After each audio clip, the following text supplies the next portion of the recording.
Bonjour, dans cette vidéo, je vais vous montrer comment calculer un circuit fonctionnant comme interrupteur à l'aide d'un transistor bipolaire. Dans le cas d'un interrupteur, ici, il y a deux positions, position on et off. La position off, donc transistor bloqué, c'est celle où on aura ici toute la tension. Et puis, sur la résistance de charge, ici, 0 volts. Cette résistance de charge ici, dans cet exemple, c'est une résistance de 1K. Ça pourrait être une ampoule, ça pourrait être un relais ou une électrovanne. Attention, dans ces deux cas-là, il faudrait mettre une diode de roue libre quand c'est des éléments magnétiques. Voilà. Dans le cas du blocage, on aurait donc toute la tension d'alimentation, c'est-à-dire les 10 volts sur le transistor, 0 volts sur le récepteur et un courant de 0 ampère sur IC. Donc on aurait le point de blocage qui serait ici. Ce point-là est assez facile à faire, il suffit de mettre une tension de 0 volts à l'entrée et le transistor est bloqué. Ce qui va nous intéresser plus dans cet exemple-là, c'est de calculer l'autre extrême, c'est la saturation. Lorsque on a toute la tension sur la résistance de charge. Dans le cas ici, on va partir du principe que le transistor est totalement saturé et qu'il est parfait. Donc on a une tension UCE de 0 volts. Ce qui n'est pas forcément le cas. Le transistor aura une petite tension à ses bornes, 0,2-0,3 volts. Mais pour cet exemple, on va le négliger. Donc dans ce cas-là, si on a 0 volts sur le transistor bipolaire, on a toute la tension d'alimentation sur la résistance de charge. Et à ce moment-là, si c'est une lampe, va s'enclencher. Si c'est un relais, il va tirer, une électrovanne aussi. Et dans ce cas-là, ça va nous donner un courant maximum, ici, de 10 mA. Donc on aura un courant de saturation ici, de 10 mA. Donc on a un point, le point de saturation ou le point de conduction qui est ici. Voilà. Et entre deux, on a la droite de charge qui va se trouver là. Donc le fonctionnement du transistor en amplification, on va être sur cette droite-là. En commutation, on va être que sur la position bloquée ici ou sur la position conducteur ici. Voilà. Donc maintenant, notre objectif, c'est de créer la commande, c'est-à-dire calculer RB, de façon à être bien ici, sur ce point de conduction. Donc, ce qu'on veut, c'est laisser passer un courant de 10 mA dans le transistor.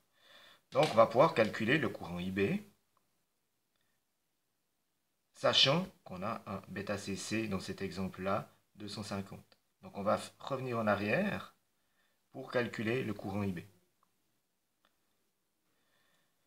Dans ce cas-là, avec un bêta CC de 150, on trouve un courant de 67 microampères. Donc, c'est 67 microampères fois le bêta CC de 150, on obtient le courant de 10 mA qui est ici. Ceci, ça pose un problème, parce que là, on est à la limite de la conduction.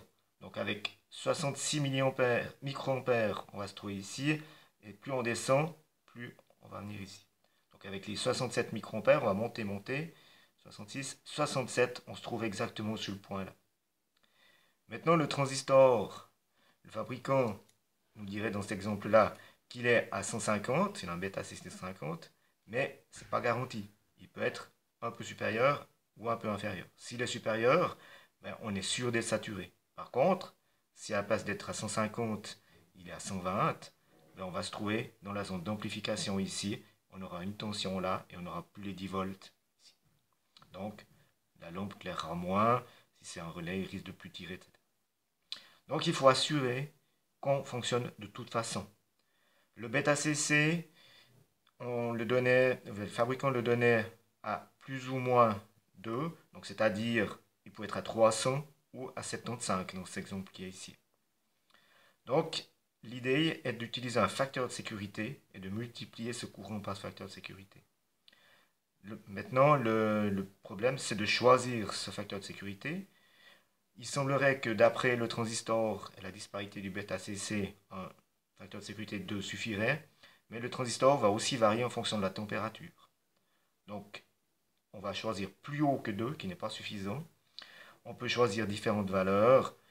Dans nos cours, nous allons choisir la valeur de 5. Donc, ici, on va prendre le courant de 67 microampères, le multiplier par 5, qui est ce facteur de sécurité, et on obtient un réel courant dans la base de 333 microampères. Voilà. Maintenant, le circuit de commande. Ici, il faut choisir une tension d'alimentation. Dans l'exemple que on va faire ici, on va dire que la tension d'alimentation qui est ici, pour C en position on, est de 5 volts. Donc, avec la tension base émetteur qui est ici, qui est de 0,7 volts, il nous reste une tension URB de 4,3 volts. Donc maintenant, on va pouvoir calculer la résistance RB, qui est le calcul de la loi d'Ohm avec ces 4,3 volts et les 333 microampères du courant de base qui viennent de l'alimentation et entrée. Et dans ce cas-là, on trouve un RB de 12,9 kΩ. On peut choisir dans la série E12 soit 12 ou 15 kΩ. On n'a plus besoin d'être trop précis vu qu'on a déjà un facteur de sécurité de 5, qu'on ait un facteur de sécurité de 4,8 ou de 5,2, c'est pas très grave.